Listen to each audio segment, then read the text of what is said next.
대통령 탄핵 심판 선고를 앞두고 민주당이 낸 법안이 논란입니다. 바로 만나보시겠습니다. 사선의 박홍근 의원이 낸 법안이에요. 친명계로 분류되죠. 정당법을 개정하겠다고 하는데 어떻게 개정하느냐. 내란 외환죄로 대통령을 파면하거나 형이 확정된다면 소속 정당은 헌법재판소에 정당 해산 심판을 하게 된다. 그리고 여기가 논란입니다. 첫 선거에 후보자를 추천하지 못하도록 한다. 재보궐선거 예외 뒀기 때문에 사실상 이 얘기는 다음 대선, 이 법이 통과된다면 다음 대선에서는 국민의힘은 만약에 이제 대통령이 파면된다는 걸 전제로 하는 얘기입니다.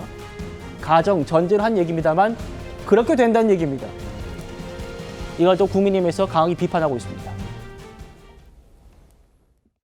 민주당 박홍근 의원이 사선 의원이거든요. 사선 의원 정도 되면은 본인의 정치적 소신을 가져야 되는데 벌써부터 이재명 대표에게 딸랑딸랑 하고 있어요. 쉽게 얘기하면 아부 떠는 겁니다. 지금 명백히 지금 윤석열 대통령을 겨냥하고 있는 것이 네. 대통령이 내란죄로 파면 또는 유죄가 났을 경우에는 이제 그 정당은 해산도 되고 그 다음에 대통령 후보도 못 낸다는 거예요. 그러면은 그 말대로 해서 그 법이 통과됐다라고 가정하면 만약에 인용된다면 이재명 대표는 무투표 당선되는 거고요. 예. 그리고 국민의힘이 해산돼서 공산당처럼 민주당 일당 체제가 되는 거예요. 네. 먼저 정 변호사님께 여쭤보죠.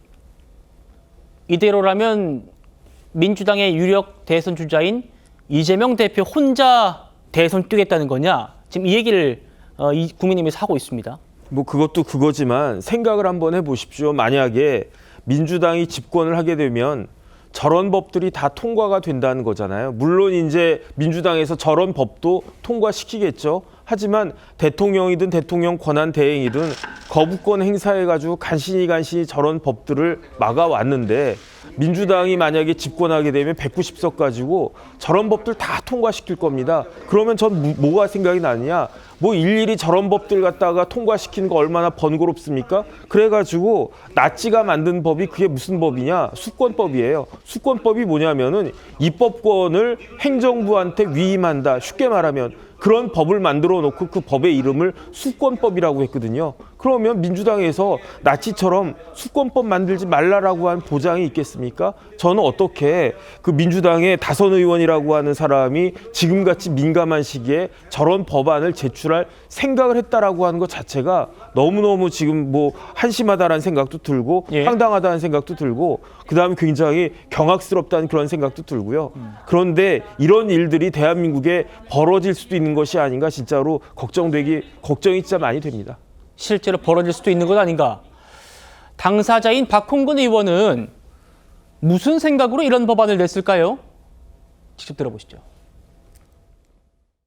대통령이 파면되거나 또는 형이 확정된 경우에는 그 대통령 속한 정당에게 책임을 물은 게 이게 연좌제입니까? 그렇죠. 이걸 가지고 지금 저를 막 공격하던데 납득되지 않아요. 파면됐고 또 나중에 내란죄로 최종 형이 확정되는데 그렇죠. 우리는 아무 책임 없어요.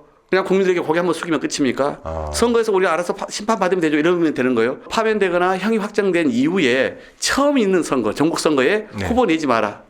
그렇게 책임을 물어야 되는 거 아니에요? 김진태 의원님. 그러니까 박홍근 의원 얘기를 종합해보면 다 양보해서 듣더라도 귀책 사유가 발생한 정당에서 후보 내지 마라. 이 정도로 좀 해석될 수 있을 것 같은데 바로 반박이 나옵니다. 박원순 전 서울시장, 오고돈 전 부산시장, 그 성추문 사건 때 민주당도 후보 내지 않았느냐. 그런데 지금 그런 취지로 얘기하는 건 내로남불 아니냐. 이런 얘기예요. 어떻게 말씀 주시겠습니까?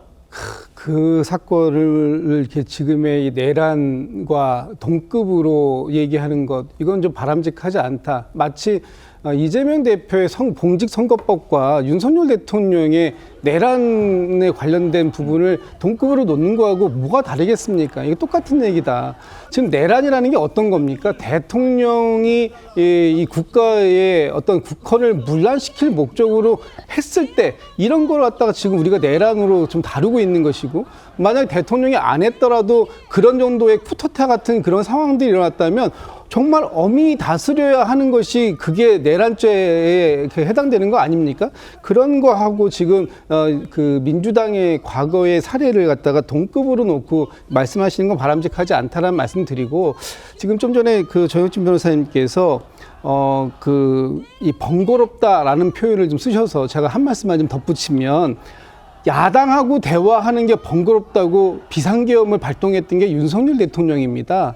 지금 윤석열 대통령과 정부 여당이 어떻게 이 소수의 그 여소야대 국면을 극복하고자 야당하고 대화하고 협치하려고 하는 노력을 했는가? 저는 좀 제가 기억나는 사례가 좀 별로 없는 상황이 있는데, 이런 상황들을 놓고 마치 정말 민주당이 앞으로 집권을 하게 되면 뭐 엄청난 그 상황이 발생할 것처럼 과도하게 공포 마케팅 하는 거, 저는 이것도 바람직한 상황은 아니다라는 말씀 좀 드리고 싶습니다. 알겠습니다.